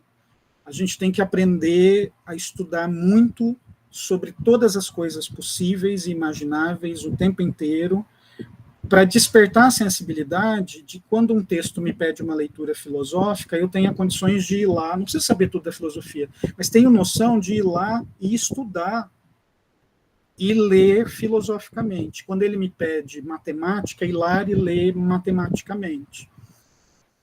É um lugar difícil de ocupar, né? E certamente a minha fala vai na contramão de tudo e de todos e de mim mesmo, porque eu me contradigo muitas vezes. Sei lá, dar um exemplo. A primeira vez que eu tomei contato com a proposição do Bachelard foi lendo um trabalho que a professora Rosana orientou de graduação, que lia a fenomenologia do ar e do fogo no Guardador de Rebanhos, do Alberto Caeiro, né, do Fernando Pessoa. Um trabalho absolutamente plausível, fazia muito sentido, funcionava muito bem. Talvez se eu for pegar uma psicanálise freudiana stricto sensu e tentar ler aquele mesmo texto, não caiba, ou necessite muito mirabolismo teórico para fazer caber. É esse tipo de exercício que eu acho que a gente tem que se ponderar e se segurar, né? Uma disciplina como essa, ela não serve, nunca teve o objetivo, espero que não tenha, de formar vocês como críticos de literatura com psicanálise. Muito menos, ela serve, eu acho, para sensibilizá-los de determinados pontos que podem convergir com os próprios interesses de vocês a partir dos objetos de análise de vocês. Quem sabe um ou outro de vocês perceba, nossa, meu texto tem muito disso que ele está falando, eu posso absorver uma coisa da psicanálise para um capítulo. Vai acontecer com alguns de vocês quando a gente chegar num Heilish, por exemplo. Mas não necessariamente de uma aderência quase que dogmática, de ter que incorporar essa questão teórica para aplicá-la a todos os textos ou a qualquer texto, né? Justamente porque o texto pede uma sensibilidade. Eu acho que eu não respondo a sua pergunta, mas ao mesmo tempo tento respondê-la com esse subterfúgio, assim. Não sei se eu disse alguma coisa que presta, Eric. Não, eu entendi. Porque, inclusive, no começo da Poética do Espaço, o Bachelard vai criticar a psicanálise, né? Então, no começo da carreira dele, ele flertava muito com a psicanálise, e lá, mais ou menos na metade, quando ele escreve a Poética do Espaço, né? E ao final da carreira, ele vai tentar repensar as coisas que ele escreveu em Psicanálise do Fogo, em um livro que ele nunca terminou, né? Que aí fica... que é Fragmentos de uma Poética do Fogo, porque de fato o livro está fragmentado, sabe? Mas eu acho que é possível coexistir, né, essa pluralidade de interpretações. Sim, sim. É porque também, senão, a gente acaba cedendo à lógica neoliberal da máquina e faz crítica literária como se fosse linha de produção, né? Eu tenho uma teoria, chega um texto, tchá, tchá, tá aqui o feminismo, funciona assim, aqui a estrutura patriarcal, tá? Next, próximo. Em parte isso funciona hoje com a literatura brasileira contemporânea, porque grande parte dela é ruim e facilmente aplicável a essas categorias, né? E não estou falando nem da literatura que tenha uma pegada feminista, não. Serve para qualquer uma, serve para psicanalítica, serve para qualquer uma, né? Há uma certa conformação às estruturas e superestruturas da ordem de um capitalismo tardio como o nosso, né? E só um adendo, mas só para pegar essa sua última fala, na Europa isso é muito forte, inclusive na Espanha eles estão promovendo, o Ministério da Ciência promovendo uma espécie de caça mesmo a grupos de pesquisa que utilizam, que fazem uso desse tipo de prática, porque é literalmente isso, tem a teoria pronta ali e você vai aplicar ela infinitamente e vai alterar o objeto, sabe? Mas ao fim e ao cabo é a mesma análise, sabe? Sim, sim. A lógica do produtivismo, a exigência, essa coisa de você faz uma matéria em 6 meses, tem que entregar um artigo e tem que publicar ele para conseguir pontos, para conseguir qualificar, para conseguir ser mestre ou para ser doutor. Essas estruturas, elas nos exigem esse tipo de produção em série, né? E daí é o mesmo texto. Muito publica-se, mas ninguém lê. Por quê? Porque não tem contribuição nenhuma. Não tem graça. É a pessoa dizendo o óbvio, né? Pelo menos para alguns de nós. Bom, na parte seguinte do texto, que é uma das partes melhores dele, o autor vai, em poucas palavras, explicar os pontos gerais da contribuição lacaniana para a crítica psicanalítica. Ele não vai entrar no mérito dos conceitos, mas ele vai nos apresentar os conceitos fundamentais, primeiro, a partir da ideia de différence, que é a diferença, ou diferença, para causar a polissemia no português do Brasil, né, porque o Lacan brinca muito com o significante das palavras, assim como a gente vai ver em La Língua, e que tem uma convergência e uma leitura muito boa para nós. Por exemplo, para quem gosta de ler a filosofia do Jacques Derrida, tem uma contribuição bastante significativa, né? E daí o autor acaba fazendo um esquema que, embora eu não goste muito de esquemas, esse aqui é bastante claro e correto, né? Em que ele vai pegar a terminologia da proposição lacaniana. Lembrem-se que esse é um texto de manual, introdutório, só para dar noções gerais para o leitor. E ele vai explicar, então, o que seriam esses vocabulários que, na leitura que o Lacan faz da obra freudiana, acabam se tornando conceitos da interpretação lacaniana, né? Enquanto Freud teve as 3 tópicas, inconsciente, pré-consciente e consciente, eu, supereu e isso, e depois pulsão de morte, o Lacan vai, na sua topologia, dentre várias proposições, uma delas que foi a mais arraigada, que é trabalhada ainda hoje, é a da tríade imaginário, real e simbólico, né? No momento em que ele põe a psicanálise como da ordem da linguagem e afirma que o inconsciente é estruturado como linguagem. E daí, então, o autor do capítulo que a gente leu vai, de certa maneira, organizar esses conceitos resumidamente, né? Então, são palavras que, quando vocês lerem crítica psicanalítica de matriz lacaniana, vocês vão ver sendo, aspas, aplicados com alguma frequência. São eles o imaginário, que é o estado pré-simbólico, muito próximo do id, das formações do inconsciente, né? O estádio do espelho, que aqui está escrito errado, é estádio e não estágio, porque não é uma fase, né? O Lacan também está brincando com o significante da palavra, que seria essa transição do imaginário, do id, à esfera do simbólico, né? E que se dá pela instauração do complexo de Édipo, portanto, pela consciência da cisão do sujeito, dessa cisura fundamental, aquele S barrado de que eu falei na semana passada.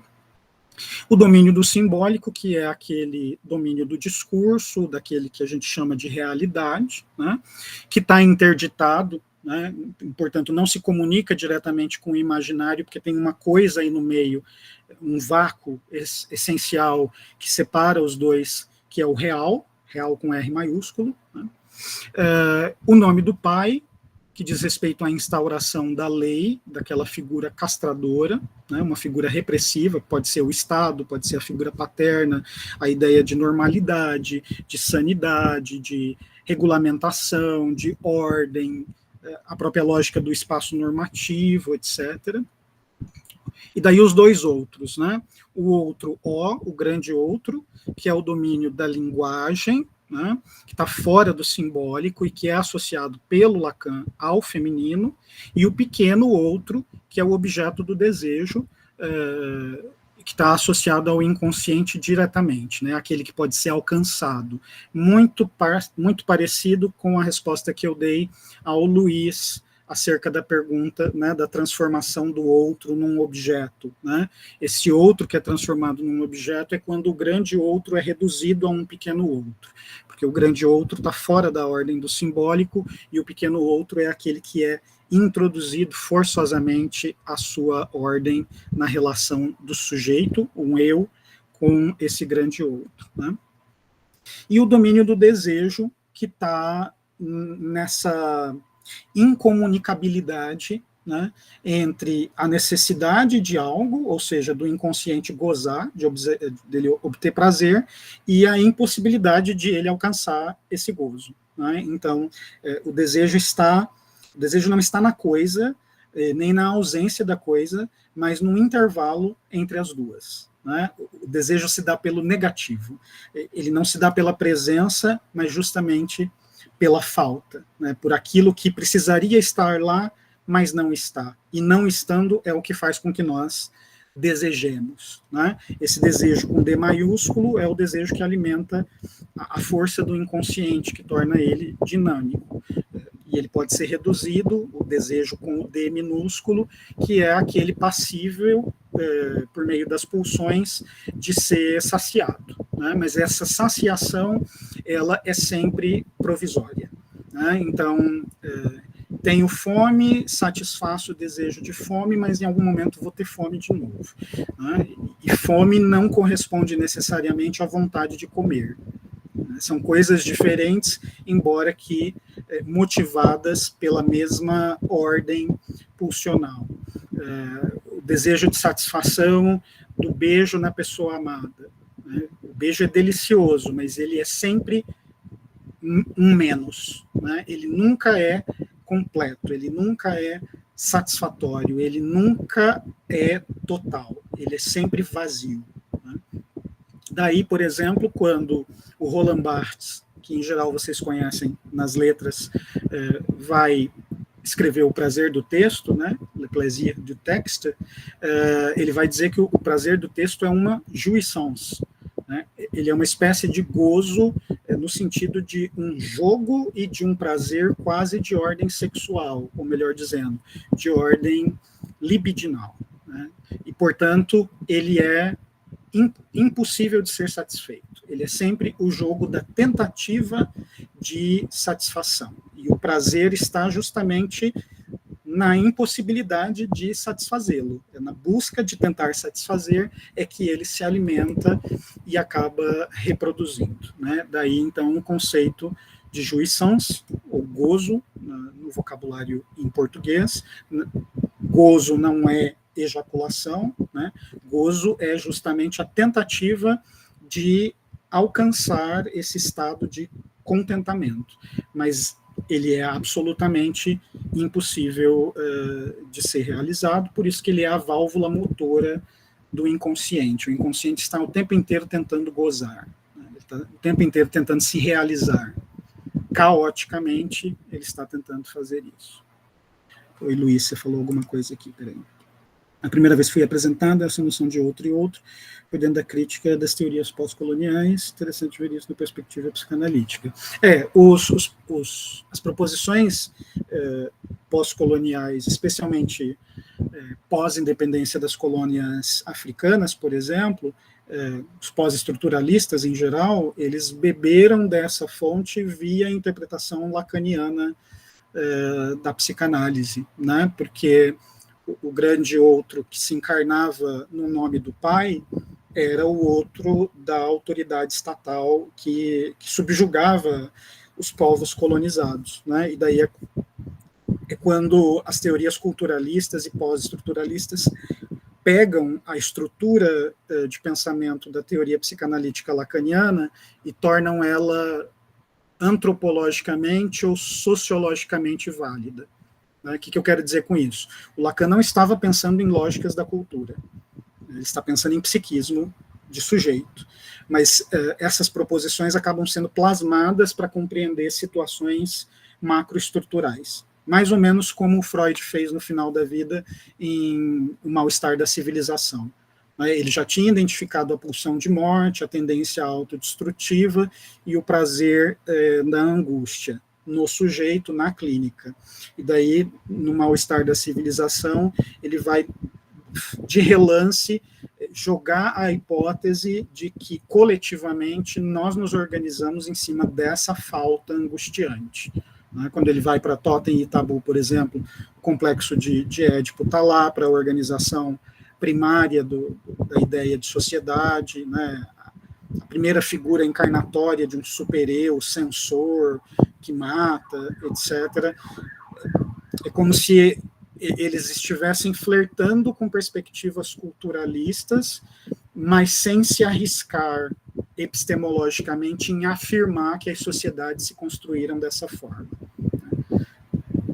Quando eu falo em pensamento analógico, é disso que eu estou falando, né?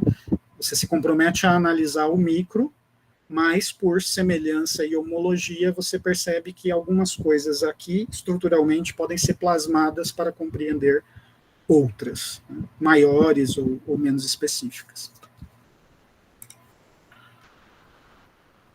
O exemplo que o autor vai dar, e que eu recomendo que vocês leiam tanto o texto do Paul, que é a carta roubada, quanto a proposição que o autor apresenta aqui, é uma mediação que o autor do capítulo fez. Ele explica para nós o conto do Paul, a leitura que o Freud fez do conto do Paul e a leitura que o Lacan fez da leitura do Freud do conto do Paul.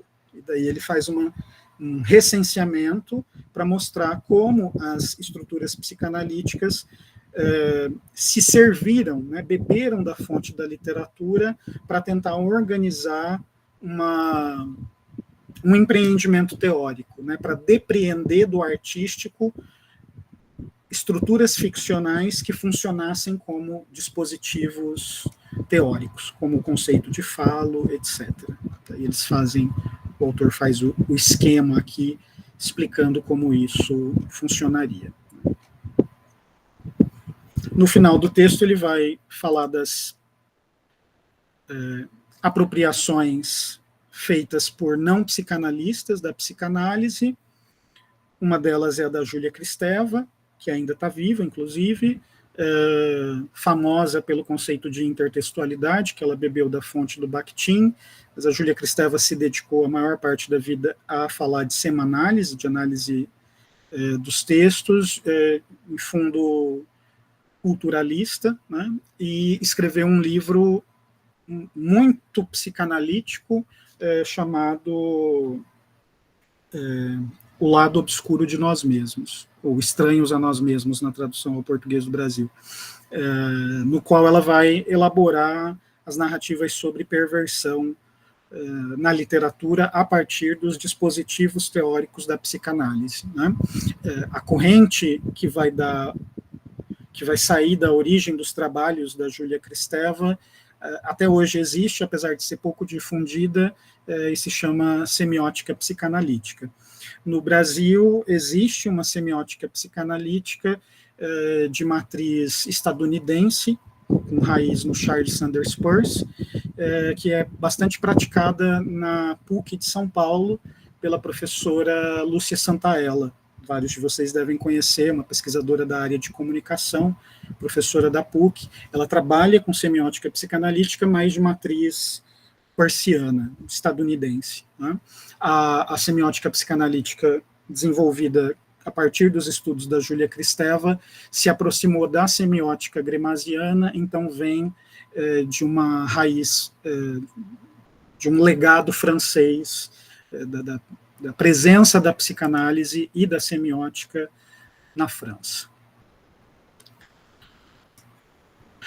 Acho que basicamente sobre esse texto é isso. Eu fico aberto agora para responder perguntas de vocês e já adianto que na semana que vem nós vamos discutir os dois textos, o da Rudinesco. Eu mandei a parte 1 para vocês lerem, devo disponibilizar a parte 2 até a sexta-feira.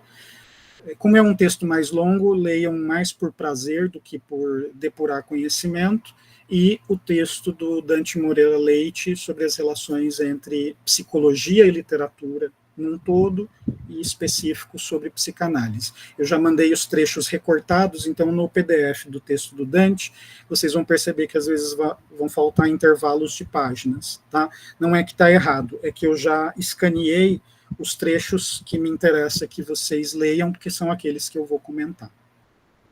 Tá bom? O microfone está aberto, quem quiser fazer perguntas, eu estou à disposição. Os demais, não se esqueçam de assinar a lista de presença, que está num tópico fixado aqui no chat.